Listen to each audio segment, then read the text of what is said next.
శ్రోతలందరికీ కూడాను మరొక్కసారి మన శ్రీశ్రవణం ఛానల్లో భాగవత కథలో ద్వితీయ స్కందానికి స్వాగతం అనమాట. ఈరోజు మనం ద్వితీయ స్కందంలో అడుగెడుతున్నాం. నిన్నటి వరకు మనం పరీక్షిత్ మహారాజు ఈ కలిని నిగ్రహించడం, ఆ తర్వాత శృంగి శాపం పెట్టడం, ఆ శృంగి శాపం వల్ల అతను ప్రయోపవేశానికి సిద్ధపడడం, అప్పుడు అక్కడికి సుఖమహర్షి రావడం వరకు తెలుసుకున్నాం కదా.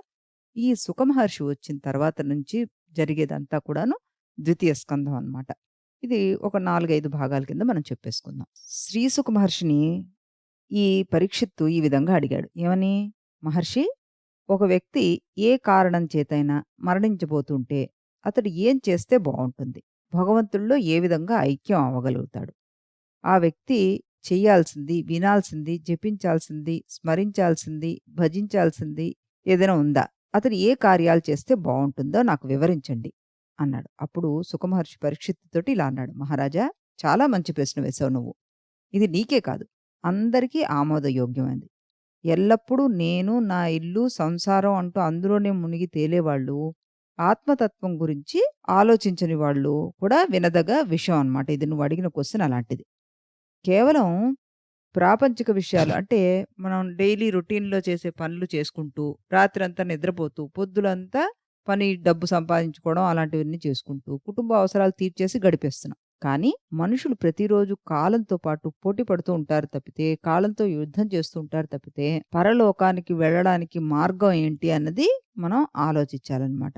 కాబట్టి మహారాజా, కైవల్యం కోరు మనుషులు ఎవరైతే ఉంటారో, ఆ సర్వాంతర్యామి అగు ఈశ్వరుడిని గురించి వినాలి, తెలుసుకోవాలి. ఆ భగవత్ నామస్మరణ చెయ్యాలి. భగవంతుణ్ణి కీర్తించాలి. అలా అని చెప్పి మానవులు తన దైనందిన కార్యక్రమాలు అన్నిటిని మానేయమని కాదు. అంటే తన రొటీన్ వర్క్ మానేయమని కాదు. కొంత సమయం భగవత్ తత్వం గురించి మనం కేటాయిస్తే మన మనస్సులే చాలా ప్రశాంతంగా ఉంటాయన్నమాట. అందులోనూ మనం మరణానికి దగ్గరవుతుంటే అంటే పెద్దవాళ్ళం అవుతున్నప్పుడు కూడాను మనకి మరణం సంభవిస్తుంది అన్న విషయం తెలుసు. లేదా ఏదో ఒక రోగంతోటో ఎప్పుడైనా ఏదైనా అయినప్పుడు కూడాను మనకి మరణం వస్తుందని తెలుసు. అలాంటప్పుడు అయ్యో! నేను రోగంతో చనిపోతున్నానే, నా భార్య బిడ్డలు ఏమైపోతారు? లేపోతే నా నా మీద ఆధారపడ్డ వాళ్ళు ఏమైపోతారు? ఇలా అనిపిస్తున్న సమయంలో కూడాను మనకి ఆలంబనిచ్చేది భగవత్ స్మరణ అనమాట. దాని గురించి ఆలోచించాలి, దాని గురించి వినాలి అని సుఖమహర్షి చెప్తున్నారు ఈయనకి. భాగవతం అనే పురాణం వేద సమ్మతమైనది. వేదంతో సమానమైనదది. ఆ భాగవతం అనే పురాణాన్ని ద్వాపర యుగాంతంలో నా తండ్రి అయిన వ్యాస మహర్షి రచించారు. భాగవత పురాణంను నేను నా తండ్రి గారి దగ్గర నేర్చుకున్నాను. ఆ భాగవత పురాణము పండితుల వలన విని అర్థం చేసుకోగలిగినదే గాని, స్వయంగా చదివి అర్థం చేసుకోవడం కష్టం. ఈ భాగవత పురాణంలో విష్ణు అవతార విశేషాలు, సాక్షాత్తు విష్ణు అవతారమైన శ్రీకృష్ణుని అవతార విశేషాలు చాలా ఉన్నాయి. నాకు సత్వ రజస్ తమో గుణాల యందు ఆసక్తి లేకపోయినా, నేను నిర్గుణత్వాన్ని పొంది ఉన్నవాడినైనా, భగవంతుడైన శ్రీకృష్ణుని అవతార విశేషాల చేత ఆకర్షించబడ్డవాడినై ఆ భగవత్ పురాణాన్ని నా తండ్రి దగ్గర తెలుసుకున్నాననమాట. అంటే అన్ని గుణాలకి అతీతంగా ఉన్నవాడు కదా ఈయన. అయినా గాని ఈ తత్వం ఎలా అనిపించిందంటేట ఆయనకి, ఆయనని లాగేసిందిట నేర్చుకోవడం కోసం. "నువ్వు కూడా విష్ణు భక్తుడివే కదా! పైగా చివరి దశలో ఉన్నావు. అంటే అవసాన దశలో ఉన్నావు. అందువలన ఈ భాగవత పురాణము నేను నీకు చెప్తాను. నువ్వు ఈ భాగవత పురాణం మీద నమ్మకంతోటి శ్రద్ధగా వింటే నీకు కైవల్య ప్రాప్తి పొందుతుంది. ఈ భాగవతం శ్రద్ధతో చదివినా, విన్నా మానవులకు భగవంతుని యందు ఆసక్తి, భక్తి, శ్రద్ధ కలుగుతాయి. నిర్వేదము, విరక్తి, భయం, మరణించిన తర్వాత స్వర్గసుఖం, మోక్షం ఇలాంటివన్నీ వస్తాయా? ఇవన్నిటి గురించి ఇది మన్ని ఆలోచింపజేయదనమాట. మనకి ఎంతసేపు శ్రీహరి యొక్క నామస్మరణ కీర్తించడం, స్మరించడం ఎలాగా ముఖ్యం అన్నదే ఇది నేర్పిస్తుంది. ఈ లోకంలో నిత్యం ప్రాపంచిక విషయాల్లో మునిగి తేలే మానవులు భగవంతునికి విముఖంగా ఉంటూ, అంటే దేవుడికి పెద్ద ఇంట్రెస్ట్ చూపించకపోవడం, నిర్లక్ష్యంగా ఉండడం, తమ జీవిత కాలంలో ఎన్నో సంవత్సరాలు వ్యర్థంగా గడిపేస్తూ ఉంటాం మనం. అంటే కాలాన్ని వ్యర్థంగా గడుపుతున్నాం అన్న విషయం కూడా వాడికి తెలీదనమాట. జీవితం అంత నిర్లక్ష్యంగా, వృధాగా, వ్యర్థంగా బతకడం కన్నా, దేనివల్ల అయితే మనకి శ్రేయస్సు కలుగుతుంది, అంటే మంచి దానివల్ల అయితే మనకు ఉపయోగం కలుగుతుందో దాని గురించి ఒక్క మొత్తం టైం లోపల 24 అవర్స్‌లో ఒక 5 మినిట్స్ కేటాయించినా కూడాను చాలా గొప్పది అని చెప్తున్నాడనమాట ఈయన. మహారాజా దీనికో ఉదాహరణ చెప్తాను మీకు వినండి అంటూ ఆయన చెప్తున్నట్ట. ఎవరు? శుకుడు. ఎవరికి చెప్తున్నారు? పరీక్షిత్తు మహారాజుకి. ఏమని చెప్తున్నాడు? పూర్వం ఖట్వాంగుడు అనే రాజు ఉండేవాడు. అతడు తన జీవితం అంతా ప్రాపంచిక విషయాల్లో గడిపేశాడు. తుదకు తన జీవితకాలం ఒక ముహూర్తంలో ముగిసిపోతుంది. అంటే కొంచెం సేపట్లో అయిపోతుందని తెలిసాక సర్వాన్ని విడిచిపెట్టి అంటే అన్నిటి నుంచి బంధాలు తెంచేసుకున్న అతను ఆ ఒక్క ముహూర్త కాలం పాటు పూర్తి ఇంట్రెస్ట్ తోటి అంటే విపరీతమైన శ్రద్ధ ఇంక వేరే ఏ ఆలోచన లేకుండా హరినామస్మరణ చేశాట. ఆ అభయస్వరూపుడైన పరమాత్మను శరణవేడాట. అప్పుడేమైంది? ఆయనకి వెంటనే ముక్తి పొందాడు. అంటే మొత్తం జీవితాంతం తను హరినామస్మరణ చేసుంటే అతనికి ఇంక ఏమిటి ప్రాప్తించేదో మనం ఆలోచించొచ్చు. కాసేపు చేస్తేనే అంత అద్భుతమైన విషయం జరిగితే, మొత్తం జీవితాంతం చేసుంటే ఆయన ఇదే పనిని, ఇంకా ఎంత గొప్ప స్థితిలో ఉండుండేవాడు. అదనమాట చెప్పడానికి అర్థం. ఓ మహారాజా! నీకింకా 7 దినాల ఆయుర్దాయం ఉంది. ఈ 7 దినాలు ప్రాపంచిక విషయాల్ని వదిలిపెట్టి నువ్వు భార్యాపుత్రుల మీద అనురాగం, మమకారాన్ని కూడా వదిలిపెట్టేసి చక్కగా ముక్తి మార్గం వైపు పయనించు. ఆ పరమాత్మను సేవించు, తరించు. అంత్యకాలం వచ్చినప్పుడు మానవుడు మరణ భయాన్ని విడిచిపెట్టాలి. దేహాభిమానాన్ని త్యజించాలి. అంటే నా దేహం ఇదేమిట్రా ఇలా అయిపోతుంది, ఇంక చనిపోతాను నేను అన్న ఆ దృష్టి పోగొట్టుకోవాలనమాట. మనోనిగ్రహం పాటించాలి. అంటే మనోనిగ్రహం అంటే మీకు తెలిసిందే కదా! మనం మనస్సుని స్థిరంగా ఉంచుకోవడం అనమాట. భార్య, బిడ్డలు, బంధువులు, మిత్రులు వీళ్ళ మీద మమకారాన్ని కత్తితో కోసినట్టుగా కోసేయాలి. అంటే ఏంటి అర్థం? వాళ్ళ మీద ఇంక చాలు, వాళ్ళకి నేను చేసింది చాలు. బోలెడంత చేశాను. వాళ్ళ నుంచి నేను చాలా పొందాను. ఇంక చాలు. ఇక్కడ నాకు ఇప్పుడు చేయాల్సిన స్మరణ ఓన్లీ భగవంతుడిది అన్న జ్ఞానం పెట్టుకోవాలనమాట. సన్యాసాశ్రమం స్వీకరించాలి. బ్రహ్మచర్యాన్ని పాటించాలి. లేదా తీర్థయాత్రలు చేయాలి. ఏకాంతంగా ఉన్న పవిత్రమైన స్థలాల్లో కూర్చోవాలి. ఆసనం ఏర్పాటు చేసుకొని ఆయన చెప్తున్నాడనమాట. ముక్తి మార్గం ఎలా చెయ్యాలి? దానికి ఏ విధంగా ముందు ఫిజికల్‌గా మనని మనం ఏర్పాటు చేసుకోవాలి. ఆ తర్వాత మెంటల్‌గా మనని ఏ విధంగా ప్రేరేపించుకోవాలి అన్నది ఆయన చెప్తున్నారు. ప్రాణాయామంతో చంచలమైన మనస్సును అదుపులో పెట్టుకోవాలి. బుద్ధి ద్వారా మనస్సుని ఇంద్రియాల నుంచి మళ్లించి అదుపులో పెట్టుకోవాలి. ఓంకారాన్ని ప్రణవనాదం కదది, దాన్ని ఉచ్చరించాలి. మనస్సును భగవంతుని యందు లగ్నం చేసుకోవాలి. ఏకాగ్ర వృద్ధితో తానే భగవంతుడు అనుకునేలాగా అంత డీప్‌గా వెళ్ళిపోవాలి అని చెప్తున్నాడు. అప్పుడు పరీక్షిత్ ఇలా అన్నట్టు, ఓ మహర్షి! తమరు ధారణ గురించి చెప్పారు గదా! ఆ ధారణని ఏ విధంగా చేయాలి? అంటే ఇప్పుడు నువ్వు ఇలా చెయ్యాలి అని చెప్పింది ఏకాగ్రతతో ధ్యానించాలి అది ఇది అని చెప్పారు కదా ఆయన. ఆ చెప్పిన దాన్ని ధారణ. ఆ ధారణతోనే మనం పరమాత్మ యందు భక్తి కలుగుతుంది అని చెప్తే, ఈయన దానికి క్వెషన్ వేస్తున్నారు. ఏమని? తమరు ధారణ గురించి చెప్పారు గదా! ఆ ధారణను అసలు ఏ విధంగా చేయాలి? అందరికీ ఇష్టమైన ధారణ ఏది? దేని గురించి మనం ధారణ చెయ్యాలి? అంటే ధారణ చేసి అంటే దేని గురించి చేస్తాం? మనకు తెలియాలి గదా! అదేంటో. మానవుల్లో పేర్కొన్న అన్ని రకాల మురికి అంటే మురికి అంటే ఆలోచనల మురికి అదనమాట. అన్నీ ఏ విధమైన ధారణ ద్వారా తొలగిపోతాయి. మాకు వివరించండి అన్నట్ట. అప్పుడాయన సుఖమహర్షి ఇలా చెప్తున్నాడు. ఏమని? యోగి తనకు తగినట్టుగా అనుకూలమైన ఆసనం వేసుకుని కూర్చోవాలి. ఇలాంటి ఆసనమే కావాలని ఏం రూల్ లేదు. తనకి ఏ ఆసనం అనుకూలంగా ఉంటుందో ఆ ఆసనంలో కూర్చోవాలి. తరువాత శ్వాసను నియంత్రించాలి. కోరికలను వదిలిపెట్టాలి. ఇంద్రియాలను కట్టడి చేయాలి. అంటే రకరకాల ఆలోచనలు వస్తూ ఉంటాయి కదా! వాటన్నిటిని మెల్లిగా ఆపుకుంటూ ట్రై చేస్తూ రావాలి. తర్వాత బుద్ధితోటి మనస్సును భగవంతుని రూపం అందు అనగా ఎదురుగా భగవంతుని స్థూల రూపం నందు ఉంచాలన్నమాట. హరిమయము విశ్వమంతయో హరి విశ్వమయుండు సంశయము పనిలేదు. హరిమయముగాని ద్రవ్యము పరమాణువు లేదు. వంశపావన వింటే ఆ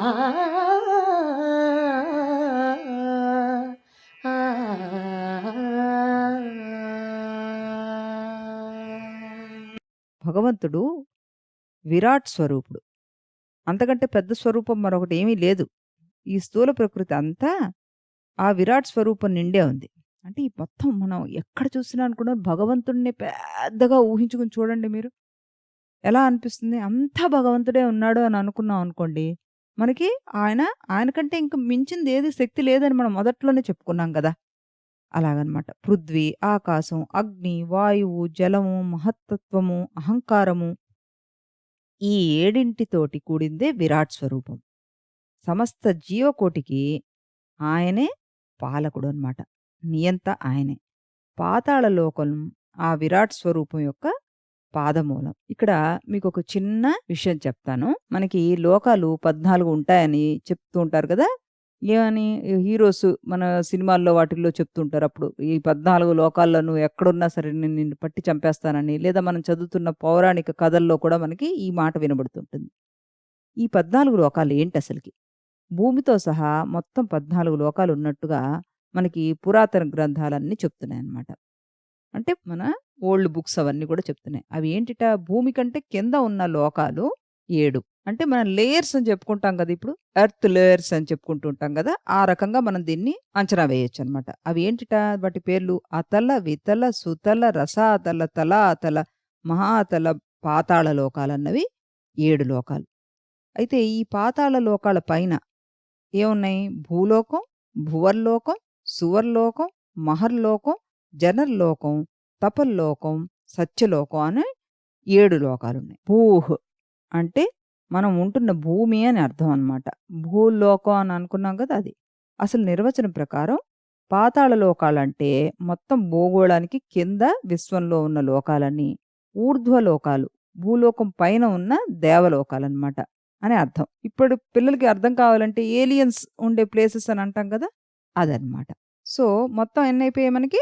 14 లోకాలయిపోయాయనమాట. ఈ 14 లోకాలు గురించి మనకిక్కడ ఈ విరాట్ స్వరూపం ఎలా ఉంది ఆయనది అన్నది ఈ 14 లోకాలని పెట్టి మనకు చెప్తున్నారనమాట. భూలోకం మీద ప్రాణిలోకం ఉంటుంది కదా! ఈ ప్రాణిలోకం ఎల్లప్పుడూ కూడా అంటే మనకి ఎప్పుడు ఏం కావాలని అనుకుంటాం మనం? సుఖం కావాలని అనుకుంటాం. అయితే వాళ్ళకి అంటే మనకొచ్చే ఈ సుఖం తత్వం లోకాన్ని బట్టి మారుతూ ఉంటుంది. కదా! అంటే మన సిట్యుయేషన్స్ బట్టి ఆ సుఖం యొక్క నిర్వచనం మారుతూ ఉంటుంది కదా! భూర్భువ స్వర్గలోకాల్లో లభించే సుఖం నిత్యమైనదనమాట. అంటే అది శాశ్వతం. నాలుగవదైన మహర్లోకం ఏదైతే ఉంటుందో అది క్రమముక్తికి స్థానం. కానీ కల్పాంత సమయం అంటే మనం ఫస్ట్‌లో చెప్పుకున్నాం గదా! కల్పము, కల్పాంతము అంటే ఏంటి అన్నది బ్రహ్మదేవుడి యొక్క కాలం అన్నీ చెప్పుకున్నాం. రాత్రి, పగలు అని చెప్పుకున్నాం గదా! ఆ సమయాల్లో అక్కడ తాపం తప్పదనమాట. మహర్లోకం పైన జనలోకం ఉంటుంది. ఆ లోక ప్రవేశం మొదలుకొని శాశ్వత సుఖం ఆరంభం అవుతుందనమాట. అది అమృత రూపం. జనలోకం పైన ఉన్న తపోలోకంలోని సుఖం శాశ్వతమైనదే కాక క్షేమ రూపంలో కూడా ఉంటుందనమాట. ఈ తపోలోకం పైన ఉండే సత్యలోకంలో సుఖం ఇంకా శాశ్వతం. అదే మోక్షానికి పథం కూడాను. ఈ రకంగా అంటే ఏంటంటే అర్థం మనం నిరంతరం కూడాను మన మనస్సును నిగ్రహించుకుంటూ తపస్సు మనలో మనం ఏమిటి అని ఆలోచించుకుంటూ వెళ్తూ ఉంటే మన యొక్క శక్తి ఏదైతే ఉంటుందో అది శాశ్వతం అవుతుందన్నమాట. అది ఇందులో చెప్పడం. సరే ఇక్కడ మనం ఇప్పుడు వచ్చాం కదా! పాతాళ లోకం విరాట్ స్వరూపం యొక్క పాదమూలం అని చెప్పుకున్నాం కదా! అంటే భగవంతుడి పాదం దగ్గరనమాట. రసాతలం ఆయన యొక్క పాదాలు. అంటే కింద పార్ట్ ఇది పై పార్ట్. మహాతలం చీలమండలం అంటే యాంకిల్. తలాతలం ఆయన కాలిపిక్కలు. సుతలం ఆయన జానువులు అంటే మోకాళ్ళు. అతలం, వితలం ఆయన యొక్క తొడలు. మహీతలం ఆయన నడుము. భువర్లోకం ఆయన యొక్క నాభి. స్వర్గం ఆయన యొక్క వక్షస్థలం. మహర్లోకం ఆయన మెడ. జనోలోకం ఆయన ముఖం.